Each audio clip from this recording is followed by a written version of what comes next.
Hi, Assalamualaikum warahmatullahi wabarakatuh. My name is Putri Atikah Marwa. I'm from International Management 2015, and I took Organizational Behavior course for this short semester.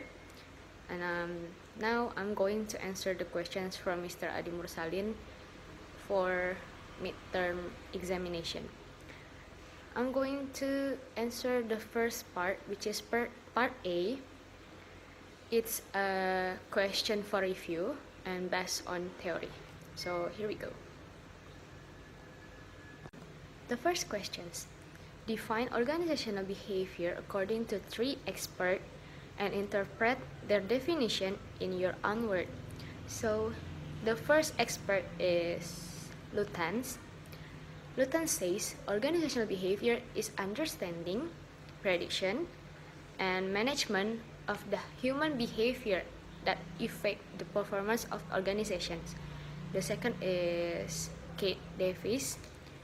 Kate Davis states that organizational behavior is a study and application at knowledge about how people, as an individual or as a group, act within an organization. And the third is Aquinas. So Aquinas says organizational behavior is the systematic study of the action and attitudes that people exhibit within organization.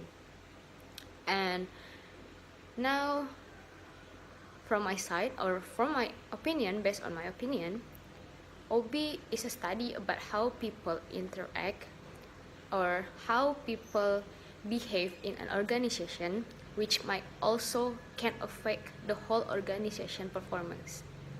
So the second question is, what are the three levels of analysis in our organizational behavior model, and are they related? If so, how? So there are three levels of analysis in our organizational behavior model. They are individual level analysis and group level analysis and organizational system level analysis, and all of them are related. It started with tons of individual diversity and characteristic, which related also with creativity, motivation, performance, ethic, and also productivity. And then it shapes into an environment in an organization, and then it creates group structure, and also deals with leadership, power, norms, interpersonal communication, networks, and also roles. And then it resulted into an organizational behavior and values, and also it creates environmental variable. And then what are disciplines that are involved in organizational behavior, and what do each of disciplines contribute to organizational behavior? So the first one is psychology. Psychology concerned with learning, perception, personalities, emotion, training, leadership effectiveness, needs and motivational force, job satisfaction, decision making, and performance appraisal, attitude measurement, employee selection technique, and also with work design and job stress. The second one is sociology. Sociology studies people in relation to their fellow human beings to improve organizational behavior or to improve in organizational performance. It's a study of group behavior in organization, group dynamic, and design of work teams, organizational culture, formal organizational theories and structure, organizational technology, communication and power, also conflict. And then the third one is social psychology. Social psychology contributes to measuring, understanding, changing the attitudes, communication patterns, building the trust, and also these activities can satisfy in the individual needs. And then the fourth is anthropology. And anthropology is the study of societies to learn about human beings and their activities. It helps us to understand the differences in the fundamental values, attitude, and behavior between people in the several countries or within different organizations. And then the fifth one or the last one is political science. So political science here is a study of behavior of individual behavior and group within a political environment. It's also structuring of conflicts, or allocation of power, and how people manipulate power for individual self-interest. Number 3, what is attribution theory and what are its implications for explaining behavior in organizations? So, attribution theory is a psychological theory that attempts to explain behavior and can be quite useful in management. It can help managers to understand some of the causes of employees' behavior that can assist employees in understanding their thinking about their own behavior. And also, if you can understand why you behave a certain way and why others around you do so, then you have a better understanding of yourself, other, and your organizations. And also, attributions can affect or influence the employee motivation. Attribution is quite critical to management. It's perceived causes of behavior that may influence the managers and employees' judgment and action. The fourth question: one day your boss comes in and he is so nervous, edgy, and argumentable. The next, he is so calm and relaxed. Does these behaviors suggest that personality traits are not consistent from day to day? And support your answer with the theory that you have studied in organizational behavior. So, based on my opinion, this is not means that personality traits are not consistent from day to day, because it's simply a variations in his emotional state. And emotions are reactions to an object, or we can say it's not for a trait, and they are mostly are object specific. So emotions have a number of dimensions such as variety, intensity, frequency, and durations. And the theory that I choose is James Lange theory of emotions, which according to this theory, you can see an external stimulus that leads to a physiological reactions. So your emotional reactions is dependent upon how you interpret those physical reactions. Questions number 5. What is the relationship between job satisfaction and also absenteeism? Job satisfaction and turnover, and which one of them has a stronger relationship?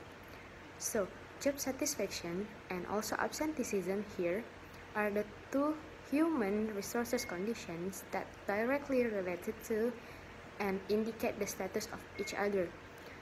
And increasing in job satisfactions among the employee statistically can reduce the rate of absenteeism. In other words, if the job satisfaction is high, the absenteeism is getting low. And satisfaction is also negatively related to turnover, but the correlation here is stronger than we found in the absenteeism. Satisfied employees are less likely to quit from their job, and the organizations can take action to retain the high performers and also weed out the lower performers. Questions number 6. What can a firm do to create more motivating environment for their employees? And give example to support your answer. Number 1 is give appreciations. The appreciations can be a simple word just like good job, nice work, and etc. That will only take a few moments out from your day, but it gives such a big impact to your employees. It shows that you are notice your employees, notice their work. So the example is like an employees that have worked pretty hard in a project that increase your profit somehow in your company, and to avoid your employees feeling so unappreciated, you just can say, or you just can offering a simple appreciations that will motivate your employees to maintain or even increase their adaptiveness. The second one is make a work fun. Somehow having fun is a basic human need. So when it meant in the workplace, somehow it can help the productivity goes up. The third one is give the admiration or recognitions. It's feel free to give a recognition to your employees, admire them to their good performance, and appreciate them by adding more responsibility on authority or give them enough space to grow up in your company.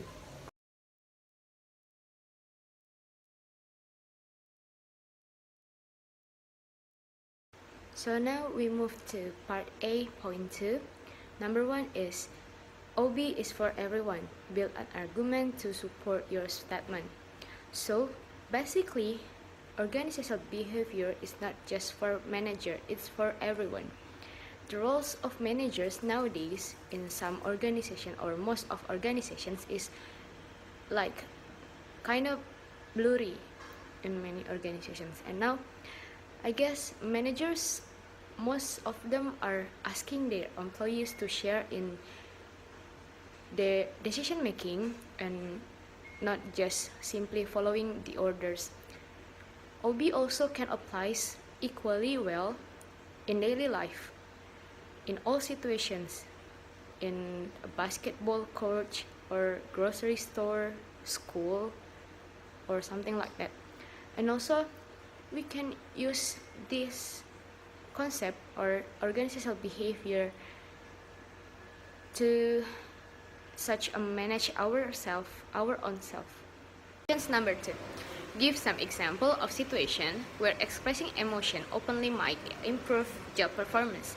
So, when an employee has a positive mood, this will be transferred to the customer and affect their moods and satisfaction positively.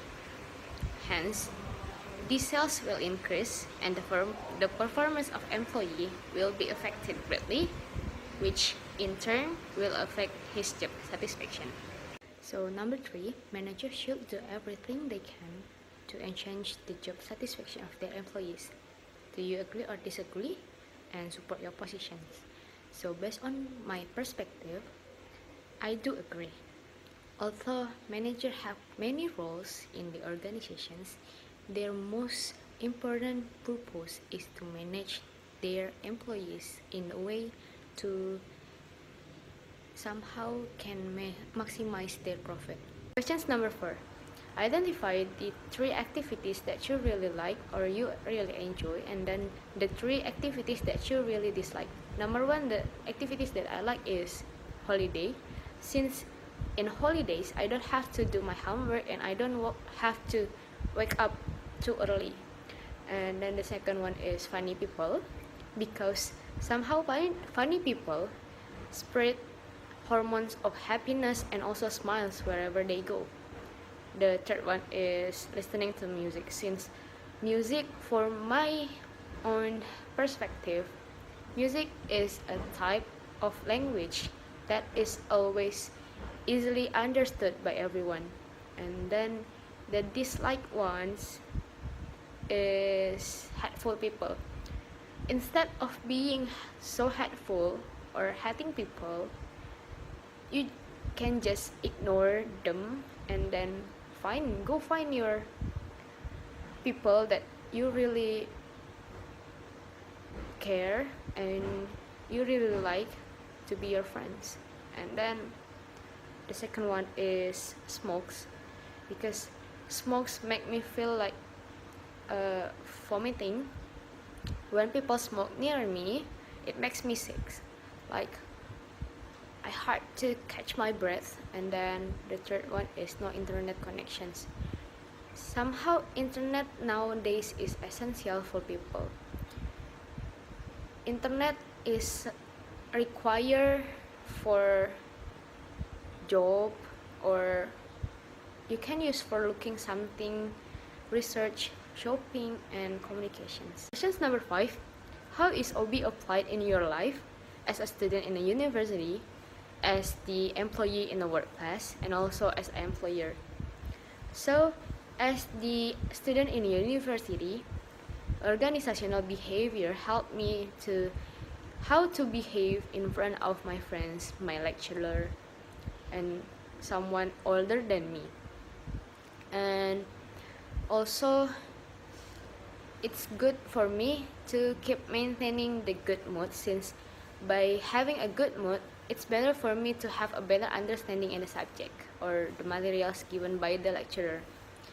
And then, if as an employee in a workplace, OB helped me how to keep a good performance during work by how to behave toward several circumstances. And also, as the employer, OB or organizational behavior helped me to give a better understanding how to understand my employee and how motivation is actually give the back influence to their performers into my company.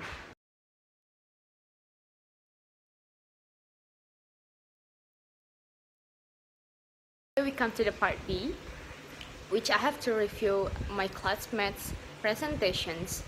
From the presenter number 1 is Amanda Tiara Rizky and Luna Anissa.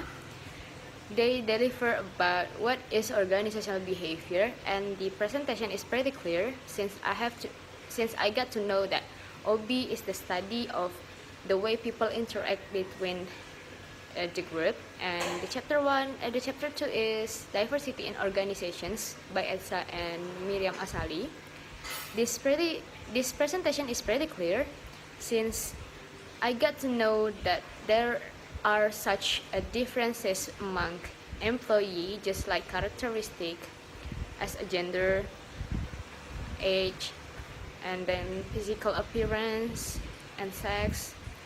And then the chapter 3 is about attitude and job satisfaction, delivered by Indri Fadila and Andre Giovanni. They deliver about attitudes and job satisfactions in a company, and it's pretty clear. And then the chapter 4 is emotion and moods by Masita and Pandu Wibowo. This presentation is great. It tells about the difference between mood and also emotions. And the chapter 5 is personality and values by Reno Akbaruleski and Rianti. This presentation is clear since I finally know that personality and values are very important in the workplace. And the chapter 6 is about perceptions and individual decision making by Safrilia Putri and Erikson Sanjaya. So by this presentation, I finally know that variety of perceptions and individual decision making process. And the chapter 7 is about motivation and concept by Stephen and Handy. This presentation is understandable. I got so many information from them. They tell us about the concept of motivations. And the chapter 8 is about motivations from concept to the application by Husnul Anisarani and Tiara.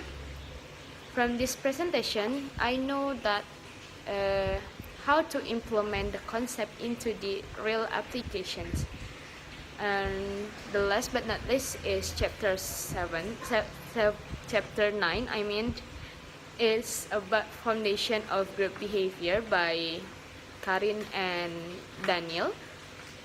So this presentation says that foundation of group behavior is such a two or more individual interacting and interdependent that have the same particular objectives.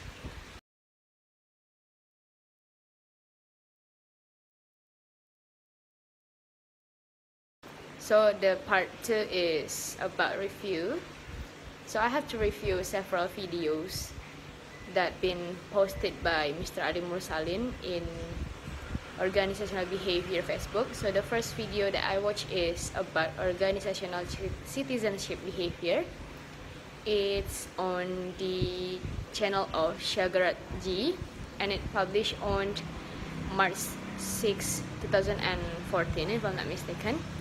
It says that organizational citizenship is a perspective that the employees have whereby they extend their behavior beyond the normal duties of their positions. So this organizational citizen behavior is an extremely desirable goal for any company, and it shows how much the company cares about their employee. And the second video is organizational change and development. It's on the Edupedia Word channel. It published on April 12, 2016, and it states that several characteristics of organizational development. The first one is focus on culture and process, collaborations, accomplishment of tasks, participations, facilitations, and system change, and etc. The third videos that I watch is about organizational change management. It's on the We Pro videos channels, published on June 2nd, 2012. It says that organizational change management, or OCM is the investment by leadership to drive desirable individuals and organizations' performance during the change phase. It's helped the organizations to build clarity in visions, goals, roles, or even processes. OCM also addressed the critical people-related issue arising as the result of different business decisions that leads to business challenges. And then the fourth videos that I watch is creativity and innovations. It's on the Saint Luel channel and published on December 5, 2013. And on that video is explained about creativity, defined as the idea generation. So being creative is actually being or to be able to come up with ideas, while innovations is defined as the creativity implemented, which means also innovation is about putting the idea into the practices. So that's it for my midterm examination videos. Thank you for watching. I hope you enjoy, and yeah, I hope you can understand what I have been explained. Thank you. Wassalamualaikum warahmatullahi wabarakatuh.